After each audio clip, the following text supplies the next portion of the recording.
Hello friends, हम मध्यकालीन भारत की सीरीज कर रहे हैं और इसमें हम अब 5वां अध्याय देख रहे थे, दिल्ली सल्तनत का आंतरिक पुनर्गठन एवं राज्य क्षेत्रीय विस्तार। इसमें हमने खिलजी डायनेस्टी शुरू की हुई थी, जिसमें हम अलाउद्दीन खिलजी का अध्ययन कर रहे थे।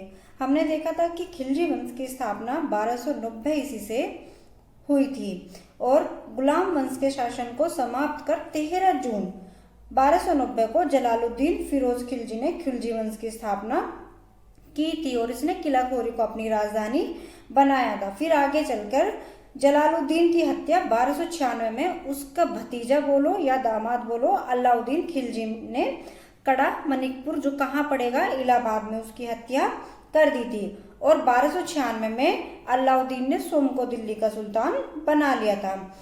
हमने देखा था कि अलाउद्दीन के बचपन का नाम क्या था, गुरशाप था। और इसके अब हम बाजारी व्यवस्था और सुधारों की बात करेंगे तो इसने काफी सारे सुधार किए थे, जिसमें से बहुत सारे क्वेश्चंस भी बनते हैं। इसमें हमने देखा था कि अलाउद्दीन खिलजी ने सेना को नगद वेतन देने, स्थायी सेना की नींव रखी थी और इसके पास ही सबसे बड़ी स्थायी सेना थी। अब तक के शासकों में इसके पास ही दिल्ली सल्तनत में एक स्थायी सेना थी सबसे बड़ी।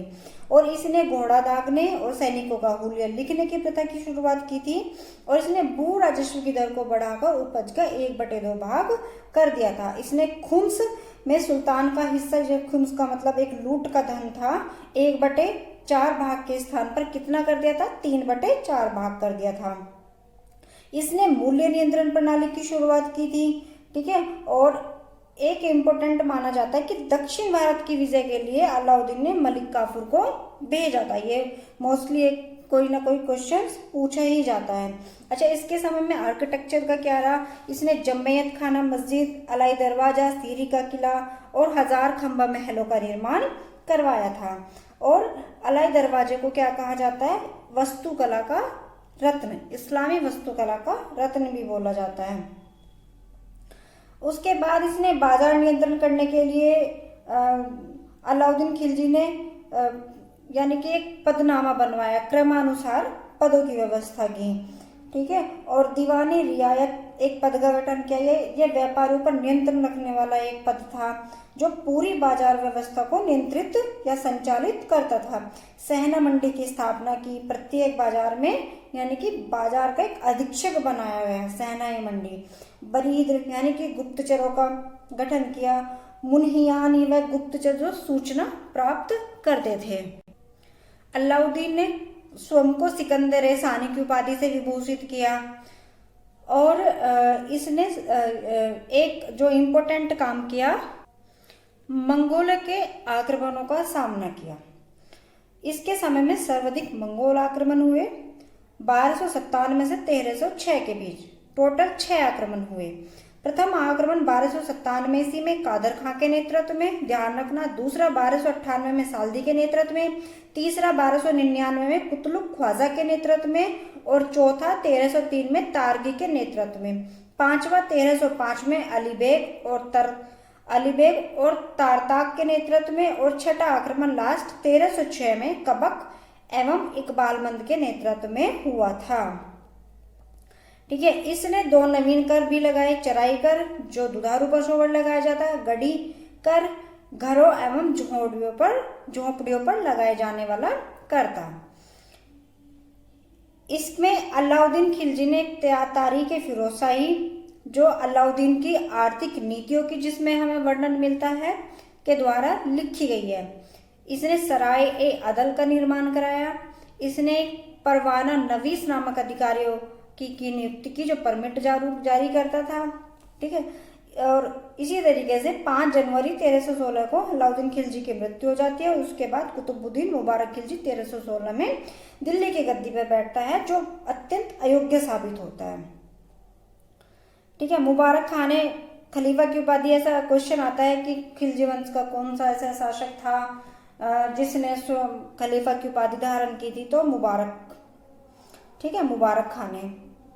तो इसके साथ ही फिर आगे 1320 से 1398 में हम तुगलक वंश पढ़ेंगे और अभी विस्तार में देखते हैं अलाउद्दीन खिलजी की बाजार सुधार व्यवस्था क्या थी, जो हमने अभी पढ़ा है।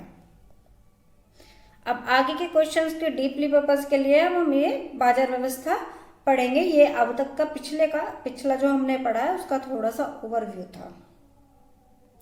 तो आइए शुरू करते हैं बाजार व्यवस्था।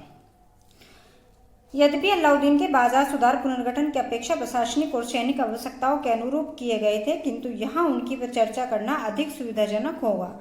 अलाउद्दीन के बाजार सुधार एवं उनकी प्रभावनीयता उसके समकालीनों के लिए आश्चर्य की बात थी। मध्यकालीन शासकों ने इस बात का ध्यान रखने की अपेक्षा की जाती थी कि जीवन की आवश्यक वस्तुएं, विशेषकर खाद्यान्न, नगरों में निवास करने वाले लोगों के उचित मूल्य पर उपलब्ध होती रहे। ऐसा इसलिए था कि संपूर्ण इस्लामी जगत में नगरों को शक्ति और सत्ता की संचालक शक्ति माना जाता था, जबकि गांव के लोगों को पिछड़ा हुआ और अपनी ही संकीर्ण दुनिया में मस्त समझा जाता था। किंतु व्यापारियों पर कभी कभी अंकुश लगाने के अतिरिक्त कोई भी शासक मूल्यों को प्रभावी रूप से नियंत्रित करने और वह भी एक लंबी अवधि के लिए समर्थ नहीं हो पाया। अलाउद्दीन खिलजी ही पहला ऐसा शासक था जिसने मूल्य नियंत्रण की समस्या का योजनाबद्ध अध्ययन किया एवं दीर्घ काल तक अस्थायी मूल कायम रखने में सफल रहा।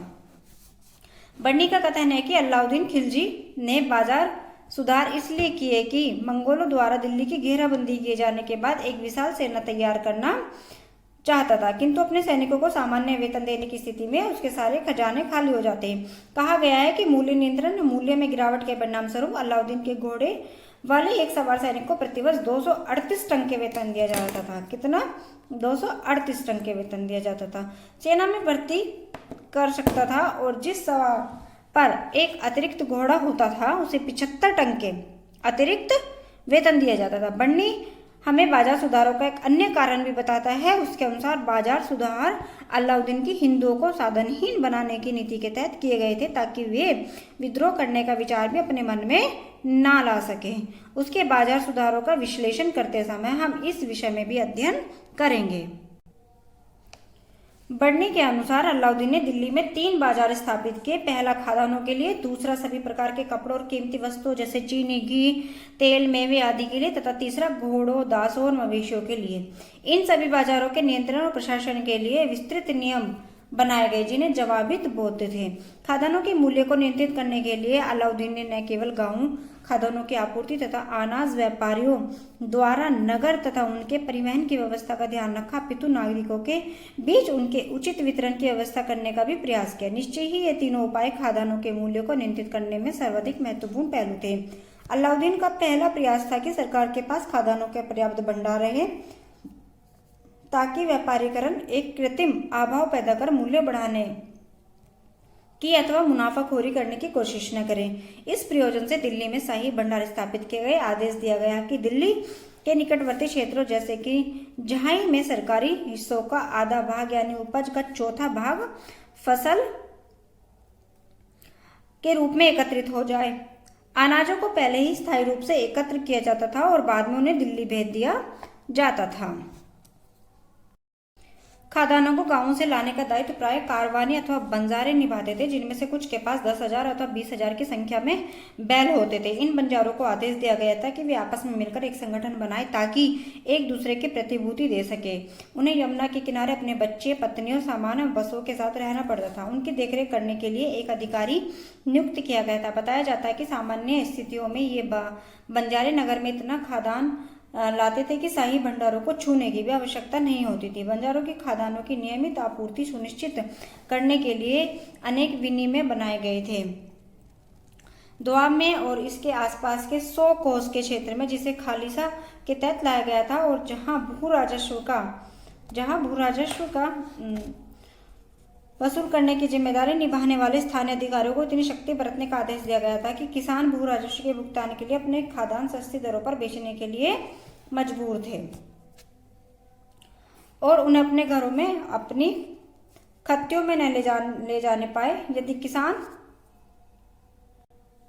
अधिक बेचना चाहते, यानी जो उनके निजी आवश्यकताओं और बीज के अलावा बच जाता था, उसे बेचना चाहते तो बेच सकते थे, किंतु स्थानीय अधिकारियों को एक इकरारनामे पर हस्ताक्षर करना होता था कि वे किसी भी मुनाफाखोरी नहीं करने देंगे अथवा सरकारी मूल्य से अधिक मूल्य पर नहीं बेचने देंगे। यदि कोई भी किसान इस आदेश का उल्लंघन करता तो खाद्यान्नों की जब्त कर लिया जाता। मुनाफाखोर को, चाहे वह किसान हो अथवा दुकानदार या संबंध अधिकारी, कठोर दंड दिया जाता था। बर्नी का कहना है कि किसानों को अपने लिए 10 मन से अधिक अनाज नहीं रखने दिया जाता था, किंतु ऐसे आदेश को लागू करना आसान नहीं रह गया होगा। सभी खाद्यान्न अलाउद्दीन द्वारा खाद्यान्नों के विक्रय के लिए स्थापित बाजारों मंडियों में लाए जाते थे और केवल सरकारी मूल्यों पर बेचे जाते थे।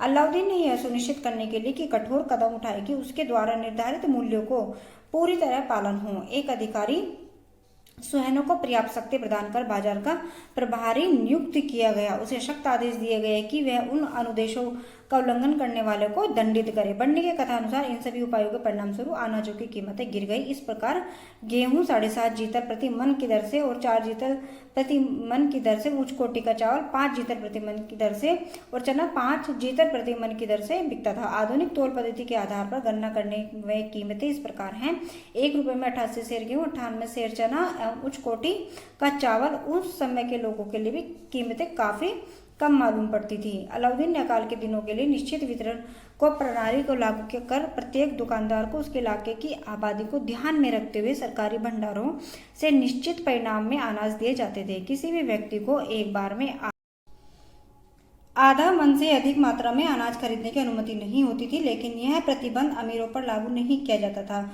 यदि उनके पास अपने गांव या इक्ता की जमीन नहीं होती थी तो उन्हें उन पर आश्रित की संख्या के अनुसार अनाज दिए जाते थे। बर्नी कहता है कि उन उपायों के कारण अकाल के दिनों में भी दिल्ली में खाद्यान्नों की कमी नहीं हो पाई और अनाजों की कीमतों में एक दाम अथवा 1 दिरहम की भी वृद्धि नहीं हो पाई। इस बात की पुष्टि बर्नी ने एक समकालीन इसामी ने भी की है, इतिहासकार, जो कहते हैं कि एक बार अकाल के कारण अनाज मंडी में लोगों की इतनी भीड़ एकत्रित हो गई कि 2-3 कमजोर लोग कुचलकर मर गए। अलाउद्दीन ने अकाल के पूर्व की कीमतों पर ही अनाजों की वसूली और विक्रय करने का आदेश दिया। ये नोट में है कि अकबर के काल के मन की ही तरह अलाउद्दीन के समय के मन को भी लगभग 28 सेर के बराबर माना जाता था। मन मतलब एक तोल की इकाई या माप की इकाई। दूसरे बाजार यानी वस्त्र बाजार में मेवे, जड़ी बूटियां, घी, तेल आदि भी जिन्हें दीर्घ समय तक रखा जा सकता था बिकते थे। इस बाजार को सराय अदल कहते थे। अलाउद्दीन ने आदेश दिया था कि देश के विभिन्न भागों यहाँ तक कि विदेशी से व्यापारियों द्वारा लाए गए सभी कपड़े सरकारी दरों पर केवल इसी बाजार में लाए जाए और बेचे जाए। यदि कोई भी वस्तु सरकार द्वारा निर्धारित मूल्य से 1 जीतल भी अधिक मूल्य पर बेचा जाता तो उसे जब्त कर लेता जाता था। विक्रेता को दंड भी दिया जाता था। सभी वस्तुओं की आपूर्ति सुनिश्चित करने के लिए हिंदू अथवा मुस्लिम सभी व्यापारियों को पंजीकृत किया गया था और उनमें एक इकरारनामा लिया जाता था कि वे प्रतिवर्ष सराय अदल में उतनी ही मात्रा में वस्तुएं लगाएंगे और उन्हें सरकारी दरों पर बेचेंगे। ये कोई नई कार्यवाहियां नहीं थी, किंतु इनमें से कुछ विशिष्ट थीं जो एक नई सोच की ओर संकेत करती थी। पहली कार्यवाही यह थी कि धनी मुल्तानी व्यापारियों को जो दूरस्थ प्रदेशों एवं विदेशों से माल लाते थे, इस शर्त पर राजकोष से 20 लाख टंके की पेशगी दी गई कि वे अपना माल किसी भी बिचौलियों को न बेचकर सराय अदल में सरकारी दरों पर बेचेंगे। कार्रवाइयों की दूसरी विशिष्टता यह थी कि इन आदेशों का अनुपालन कराने का अधिकार और दायित्व स्वयं व्यापारियों के संस्थान को दिया गया था। बताया जाता है कि इन युक्तियों के कारण दिल्ली में इतनी अधिक मात्रा में कपड़ा लाया गया कि वर्षों तक उसका विक्रय होने की नौबत नहीं आई। यह भी ध्यान रखा गया है कि महंगा कपड़ा लोगों द्वारा खरीदकर ऐसे लोगों को न दे दिया जाए जो उनके पास के शहरों में 4 गुने 5 गुने दाम पर बेच दे। इस कार्य के लिए एक अधिकारी नियुक्त किया गया जो कीमती सामान को खरीदने के लिए अमीरों, मालिकों आदि को उनकी आय के अनुरूप अनुमति पत्र जारी करता था। बर्नी ने जैसा कि उन्होंने अनाजों के सिलसिले में किया है, विभिन्न प्रकार के कपड़ों और वस्तुओं की कीमतों एक लंबी सूची थी। ये सब वस्तुओं के सस्ते होने के संकेत मात्र हैं। इस प्रकार कोई व्यक्ति एक टंका में 40 गज मोटा अथवा 20 गज महीन बुना हुआ सूती कपड़ा 1.5 जीतल में 1 सेर साधारण चीनी, 1 जीतल में आधा सेर और इस तरीके से खरीदता था।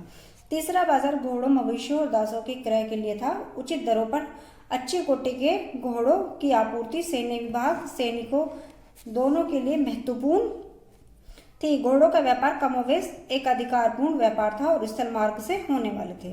नोट में अलाउद्दीन के चांदी के टंके में करीब 1 तोला अथवा 25 मिलीग्राम चांदी होती थी और ऐसा एक टंका तांबे के 48 अथवा 50 जीतलों के बराबर होता था। 1 जीतल के 8 दाग या 10 दिरहम होते थे जो तांबे के सिक्के थे।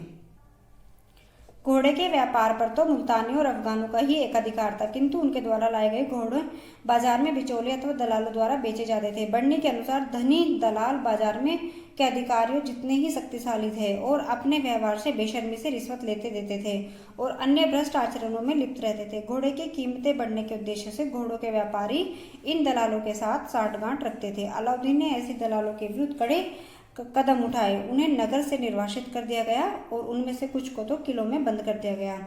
उसके बाद अन्य दलालों की सहायता से घोड़ों की कोटी और कीमतें तय की गई। प्रथम कोटि के घोड़ों की कीमत 100 और 120 टंकों के बीच तय की गई थी। द्वितीय कोटि के घोड़ों की कीमत 80 से 90 टंके के बीच रखी गई थी, जबकि तीसरी कोटि के घोड़ों की कीमत 65 से 70 टंके होती थी। साधारण घोड़ों अथवा टट्टुओं जिनका प्रयोग सेना में नहीं होता था की कीमत 10 से 25 टंके तक होती थी। अलाउद्दीन चाहता था कि धनी लोग और दलाल घोड़ों के बाजार में न जाएं एवं घोड़ों के व्यापारी अपने घोड़े सीधा सेना विभाग दीवाने अर्ज को बेचे, किंतु बिचौलियों को हटाने की दिशा में किए गए उसके प्रयास बहुत सफल नहीं हुए। यद्यपि बढ़नी के विवरण के अनुसार अलाउद्दीन द्वारा निर्धारित घोड़ों की कीमतें उसके पूरे शासनकाल में ज्यों की त्यों बनी रही।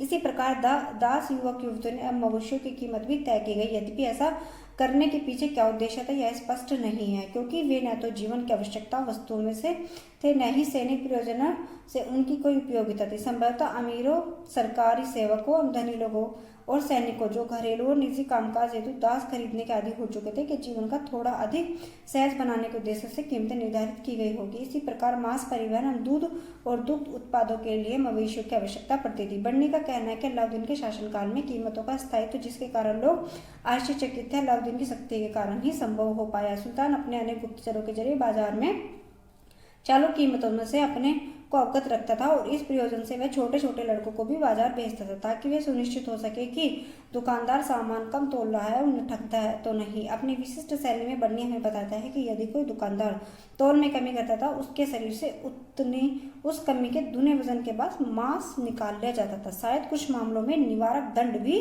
दिए जाते होंगे।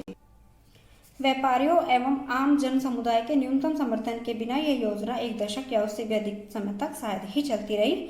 उपयुक्त बातों से स्पष्ट है कि यह कदम किसी विशिष्ट समुदाय को नुकसान पहुंचाने के उद्देश्य से नहीं उठाए गए थे। जिन व्यापारियों के नाम पंजीकृत किए गए थे उनमें हिंदू और मुसलमान दोनों ही थे। यही बात घोड़े के व्यापारियों, दलालों और मुल्तानियों के साथ ही जिन पर इतना सख्त नियंत्रण रखा जाता था, समकालीन इतिहासकार बढ़नी के शब्दों में अपने जीवन से उठ चुके थे और मृत्यु की इच्छा करने लगे थे। निश्चय ही किसानों पर बुरा प्रभाव पड़ा होगा, जो एक और अनाज की निम्न कीमतों और दूसरी ओर उच्च भू राजस्व की मार झेल रहे थे। अलाउद्दीन की मृत्यु के बाद उसके बाजार सुधार गायब हो गए। उसके उत्तराधिकारी कुतुबुद्दीन मुबारक शाह ने न केवल विभिन्न अपराधों के लिए दिल्ली से निर्वासित या कैदखाने बंद बहुत सारे लोगों को रिहा कर दिया, अपितु उन कानूनों को भी रद्द कर दिया जो लोगों ने अपनी इच्छा के अनुसार खाने, पहनने, बोलने अथवा खरीदने की स्वतंत्रता छीन लेते थे। बढ़नी कहता है कि अलाउद्दीन के बाजार सुधार केवल दिल्ली में ही लागू हो पाए थे।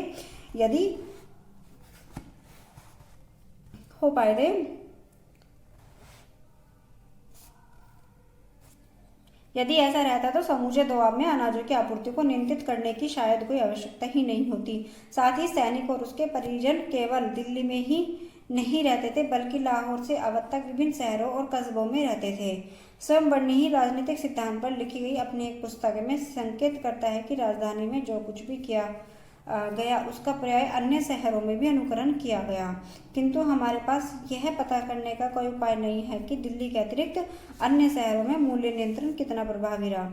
यह अनुमान लगाया जा सकता है कि अलाउद्दीन के विनियमों के परिणाम क्लेशप्रद अधिकारी तंत्र के नियंत्रण और भ्रष्टाचार में वृद्धि के रूप में प्रकट हुआ। शायद अलाउद्दीन अधिक सफल हुआ होता यदि उसने केवल अनिवार्य वस्तु अथवा सेना के प्रत्यक्ष प्रयोग की वस्तुओं के मूल्य को नियंत्रित किया हुआ होता, किंतु उसने टोपियों से लेकर मोज़ों तक, कापियों से लेकर सुइयों तक, सब्जियों, शोरबा, मिठाइयों से कि हर एक वस्तु की कीमत तय करने की कोशिश की।